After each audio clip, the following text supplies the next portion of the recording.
I'm an action figure addict, as I stuff away more boxes in my attic. What do you fathom? I'm a fanatic, and they stand too tall in the detour. Action poses now cause you cough, and they topple over cause they like to do that in the toy business over. Now we on to the Hasbro, or is it not a Hasbro? Cause we saying how we feeling when we playing, and we hoping that they doing the legends right.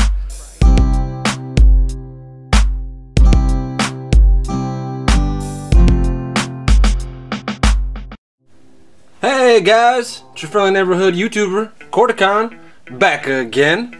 Gonna take a look here at the Generation 1 Grimlock, leader of the Autobots. What? He's not the leader, you say? Oh, I beg to differ. Grimlock is always my leader of the Autobot. Puny Optimus Prime!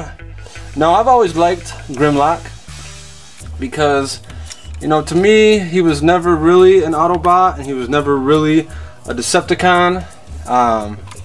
Sure, he helped the Autobots out many times, and he was the leader at one time in the comics. You can actually get the Masterpiece version of him when he, well, that's why he comes with his little crown or whatever, because me, King Grimlock.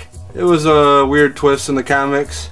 But yeah, we're gonna look at Generation 1, and I figure I'd bring in another guy here that looks exactly like Generation 1, Mr. Masterpiece.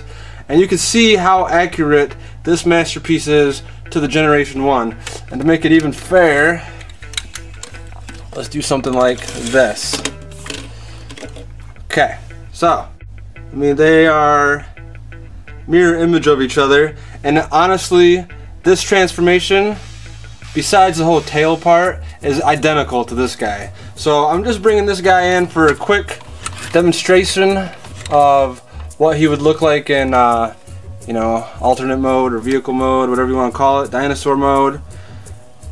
I really like the Autobot symbol on his chest and the clear see-through bits, but he's got it on the Generation 1, you know, and there's just tons of love here, you know, tons of love on the Masterpiece and on the Generation 1.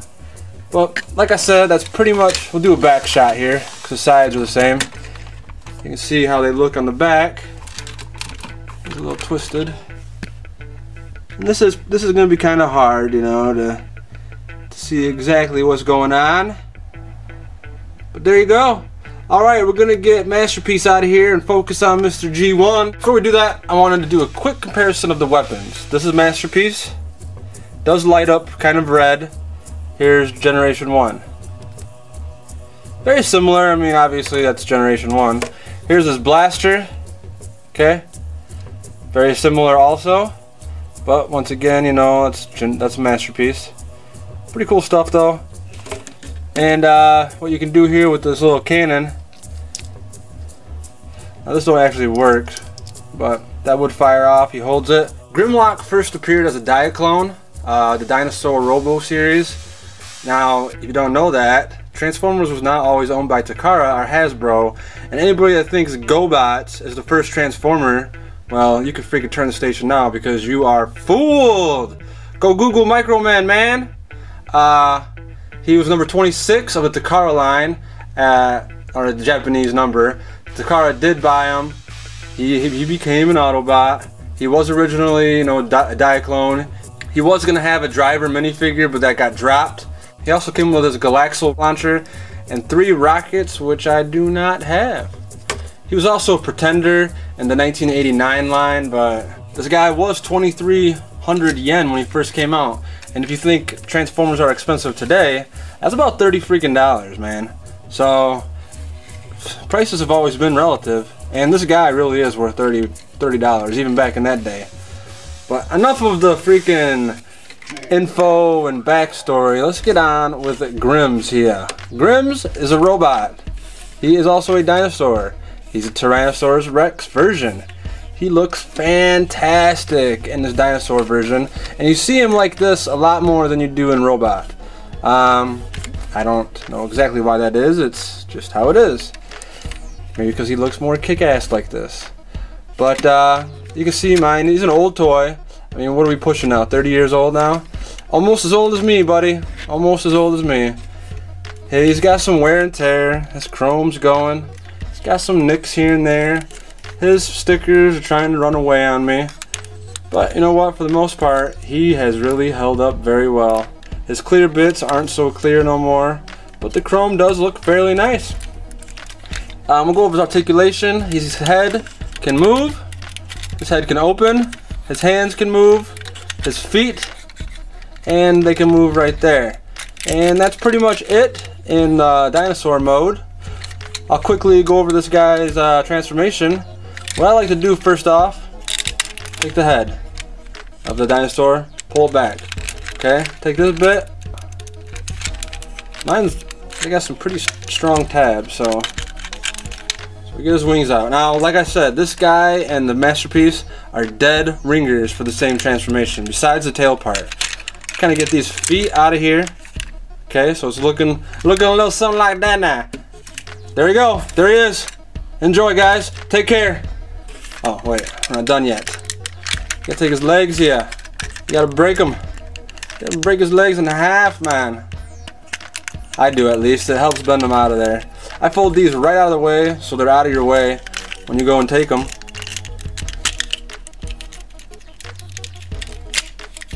Okay. Now you got his feet. Okay. Kind of sucks, you know, that these are just hanging out. I like how the masterpiece took care of those and tucked them in and under. Then I get his hands back around.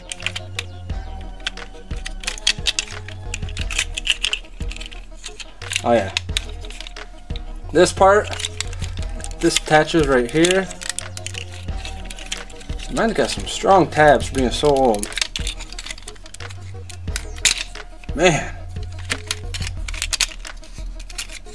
It's amazing how tight these tabs are on this guy.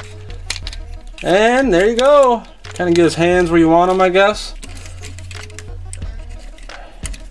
He's got a backpack. He's a bit top heavy. But that doesn't mean we don't love him. We still love you, Grimlock. And we'll get them all decked out here, so you can go fight some bad villains or some Autobots. It don't really matter to Grimlock. That's why I've always liked Grimlock. He's just ruthless. He don't care about you. All he cares about is Grimlock. My type of guy. And there we go. We'll pan in on him. Kind of give you a little look-see here. Looks very reminiscent of the masterpiece. Or, I guess the masterpiece looks very reminiscent of the G1. Probably the most accurate to any of the Transformer masterpieces in my opinion. That's just my opinion. And we'll do a side here. And for a 1985 Transformer, it's just amazing. I mean, it's like looking in the future when this guy's out on the pegs. Just crazy. If you guys missed the 80s, I feel so sorry for you, man. The 80s was the best time. And yeah, he's got his blaster in. If this thing worked, he could fire it at you. He moves up top. He does have a movement here, which you can spread his legs out, but I mean, he kind of looks a little better like that, honestly. His head does not move. Not a lot of G1 heads move, but he does not have any forward motion. He can go back just a little. Okay, this can move, that can move, and his hand can move a little bit right here, but not much, especially when you pull it out in the hand mode. And that's pretty much it. That is pretty much it for his articulation and the G1. Here's Grimlock. There he goes. Till next time, y'all.